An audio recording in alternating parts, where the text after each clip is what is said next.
Shalom Bapak Ibu, Saudara-saudari umat paroki Keluarga Kudus Atmodirono yang dikasihi Tuhan. Berkah dalam. Di dalam sejarah gereja Katolik, kita menemukan cerita-cerita yang menginspirasi dan mengajarkan kita untuk selalu meneladan kasih Yesus Kristus.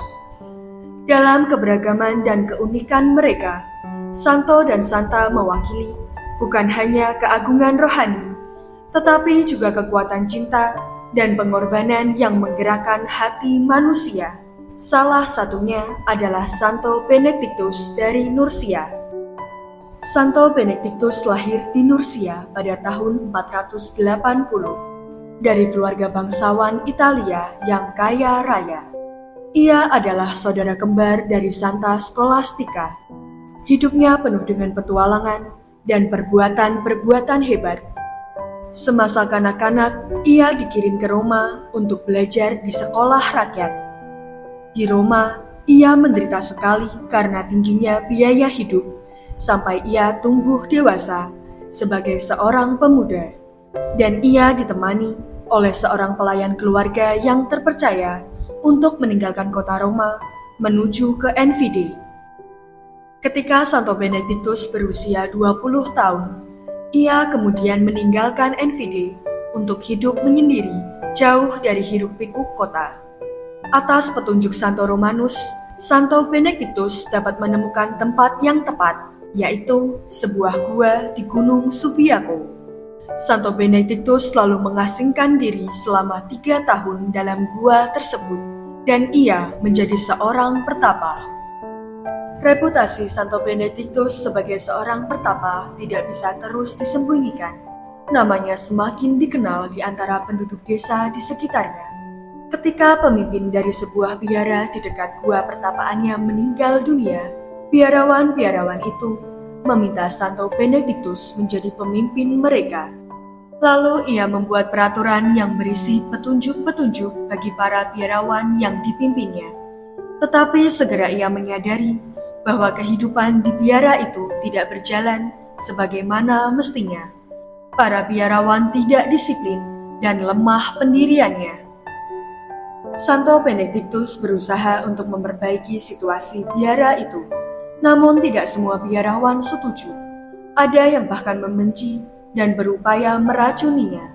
Gelas minumannya yang berisi racun itu tiba-tiba saja hancur berantakan ketika dijamahnya. Santo Benediktus segera meninggalkan biara itu dan akhirnya kembali ke Gua Subiaco.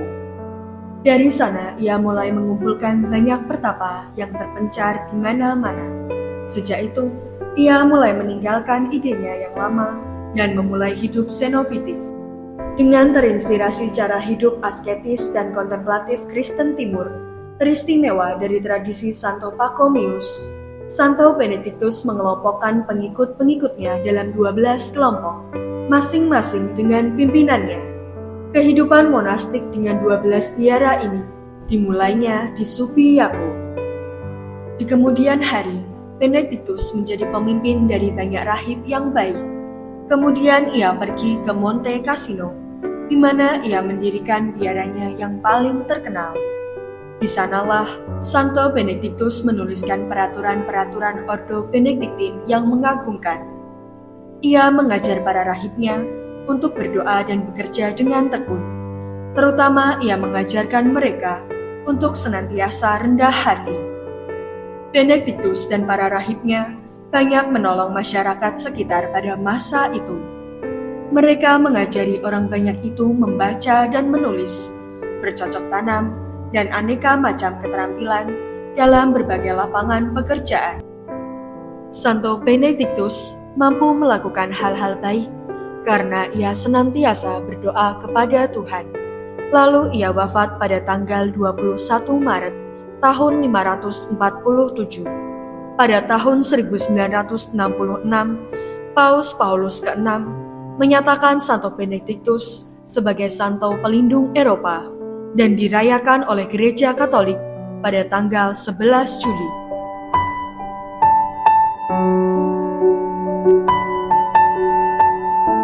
Dari kisah Santo Benediktus dapat kita maknai bahwa jika kita setia pada Tuhan, dan selalu mengandalkan Tuhan, kita mampu untuk melakukan hal-hal baik. Kepribadian Santo Benediktus sebagai seorang pemimpin biara yang ramah, bijaksana, dan penuh pengertian. Sikapnya yang sangat lembut namun disiplin membuat Santo Benediktus memiliki keunikan tersendiri.